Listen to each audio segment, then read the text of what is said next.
Et bonjour, bonsoir à tous, j'espère que vous avez la forme. Aujourd'hui, petite vidéo sur le jeu Apex. Et c'est parti!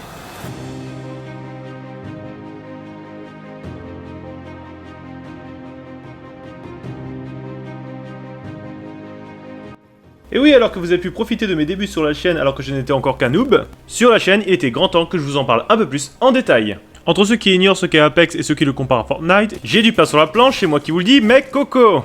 Même s'il s'agit de deux jeux de Battle Royale à la Hunger Games, ça revient à mon sens à comparer League of Legends à Smite. Je pense que ceux et celles qui connaissent ces jeux-là voient où je veux en venir. Mais pour aujourd'hui, nous allons rester bien sûr sur Apex. Et pour parler de ce jeu, nous allons surtout nous attarder sur ces 4 points. Tout d'abord, Apex est un jeu dit FPS, disposant de 2 modes de jeu différents. Le mode classique Battle Royale où 60 joueurs par équipe de 2 ou par équipe de 3 se parachutent sur une grande map. Et le mode arène où seulement 2 équipes de 3 joueurs s'affrontent dans un espace plus restreint. Une arène en somme. Bien évidemment, dans ces 2 modes de jeu, vous aurez ce qu'on appelle une zone qui va se rétrécir petit à petit pour obliger les joueurs à se rapprocher les uns des autres et favoriser l'affrontement. Car si vous décidez de rester en dehors de la zone, celle-ci fera des dégâts sur la durée. Et plus cette zone sera rétrécie et plus les dégâts seront importants. Donc en fin de combat, en arène ou en Battle Royale, sur la fin, il vaut mieux rester dans la zone. Sinon, vous êtes quasiment sûr de perdre. Car les dégâts de cette dernière risquent de vous faire perdre la vie en quelques secondes. Et bien évidemment, le but de ce jeu est quand même de rester le dernier en vie. Et le must, ça serait que toute l'équipe finisse en vie. Bien sûr, tout ce qui est au fait et affinité d'armes, ça je vous laisse vous le découvrir en jeu. Quant au pass de la saison, c'est un pass que nous pouvons retrouver comme dans beaucoup de jeux. Dans ce jeu, il aura tout de même la particularité de durer 12 semaines, soit 4 mois. Et chaque semaine, vous disposerez de nouvelles quêtes qui vous feront gagner des points afin de débloquer les récompenses. Mais également des quêtes journalières qui vous permettront de débloquer des récompenses plus rapidement pour les joueurs réguliers. Bien évidemment, comme tous les passes de combat, il y a une partie gratuite et une partie payante, mais pas forcément. Car si vous achetez des pièces avec du vrai argent pour pouvoir débloquer le pass de combat, ce dernier vous permettra de débloquer assez de pièces pour pouvoir avoir le prochain pass de combat totalement gratuitement. Mais si vous ne payez pas, vous gagnez quand même des pièces via le pass de combat rien qu'en jouant, mais malheureusement pas suffisantes pour débloquer le prochain pass de combat.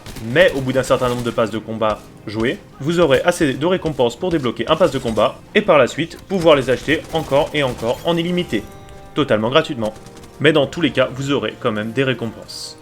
Et maintenant, nous allons donc passer aux nouvelles légendes.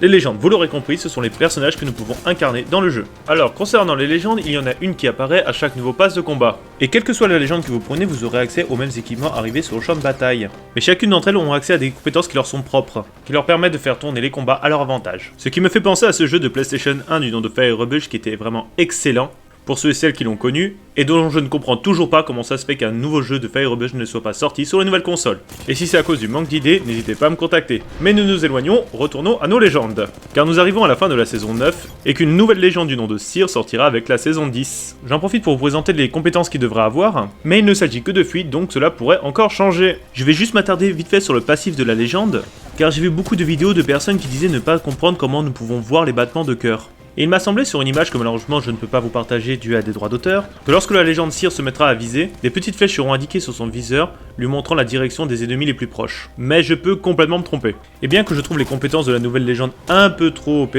seul l'avenir pourra nous le dire. De toute façon, si vous voulez jouer à ce jeu, je vous conseille bien évidemment d'essayer toutes les légendes, pour non seulement découvrir tous les pouvoirs qui sont disponibles, mais aussi pour déterminer quelle est la légende qui vous correspond le mieux par rapport à ses compétences.